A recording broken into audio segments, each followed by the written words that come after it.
ماشي يا عايده.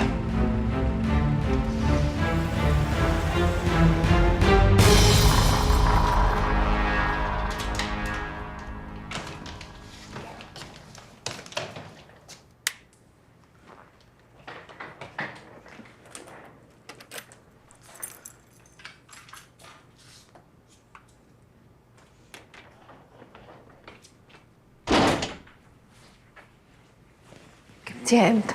استلمتها من 3 شهور وفرشتها، وكنت ناويه اجرها، بس انت اولى يا جميل. شكرا. بطلي عبط، بس انت لازم تفهمي دلوقتي هتعملي ايه. مش عارفه، انا من ساعه ما قال كده خفت وهربت. انا اصلا مش عارفه ازاي هو قدر يقول لي كده. وانك تهربي ده مش حل. ما انا عارفه. عايزه رايي؟ انت كنت داخله الجوازه دي عشان الفلوس، والفلوس وخدتيها. نزلي البيبي ورجعي لحياتك الطبيعيه بقى. انا اصلا مش بفكر ان انا انزل البيبي. نعم؟ عايزه ارجع لجعفر فلوسه. انا مش فاهمه ايه اللي حصل لك.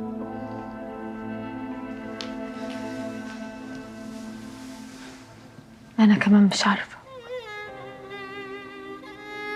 ساعات الدنيا بتحطنا في مواقف ما نتخيلش ان احنا نتحط فيها. انا كل اللي حصل لي الفتره اللي فاتت، من سجن بابا لموته السيده زينب، فكل ده احسن حاجه حصلت لي هي اليومين اللي سافرتهم مع جعفر. يمكن هو ده احسن احساس حسيته في حياتي. انا من ساعه ما عرفت ان انا حامل وانا مش قادره اصدق ان اللي في بطني ده ابن جعفر اللي انا داخله انصب عليه. بس هي الدنيا كده، ساعات مش بتبسط ناس للاخر.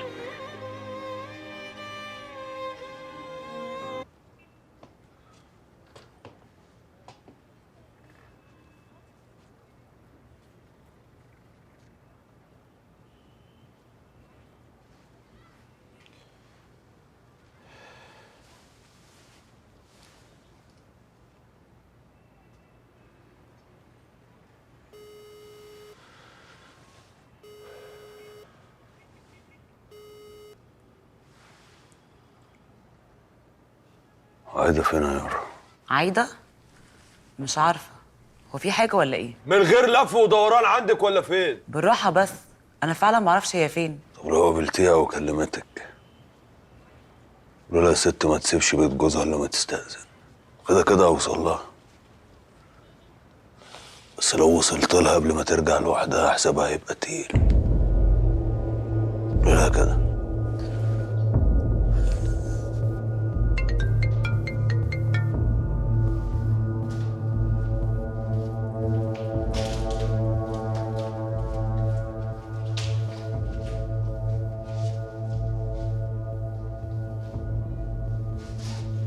يا معلم جعفر. يا بلبل، ده فين؟ انا مع يارا بس بعدت طبعا دلوقتي، سمعتها وهي بتكلمك. عايدة عندكم؟ لا والله العظيم مش عندنا. امال فين؟ معرفش بقى، هعرف اقول لك.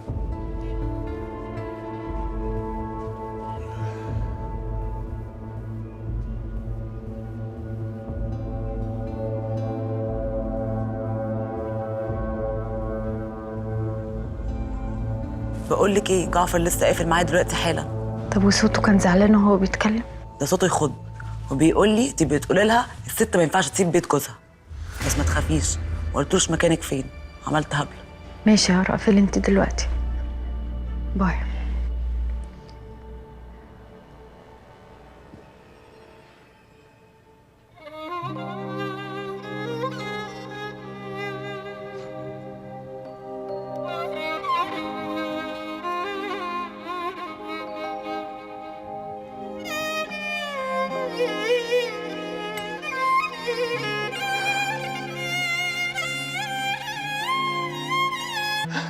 حسيت بنتي.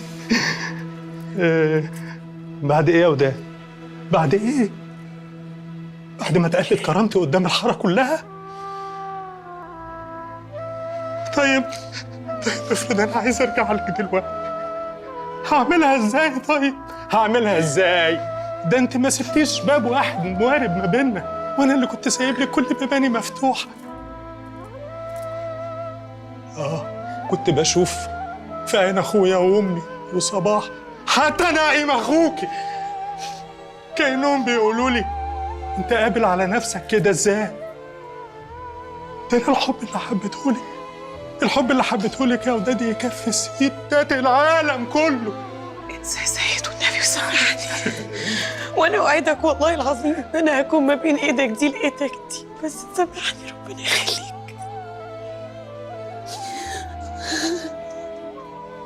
لا، انت زي السرطان يا وداد، زي السرطان، ما يروحش بالمحايلة والطبطبة، لازم يتشال، يترمي زي ما انت مرمية دلوقتي.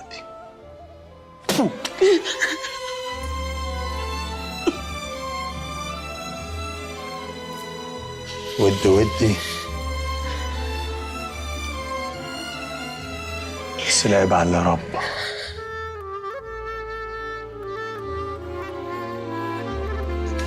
سيد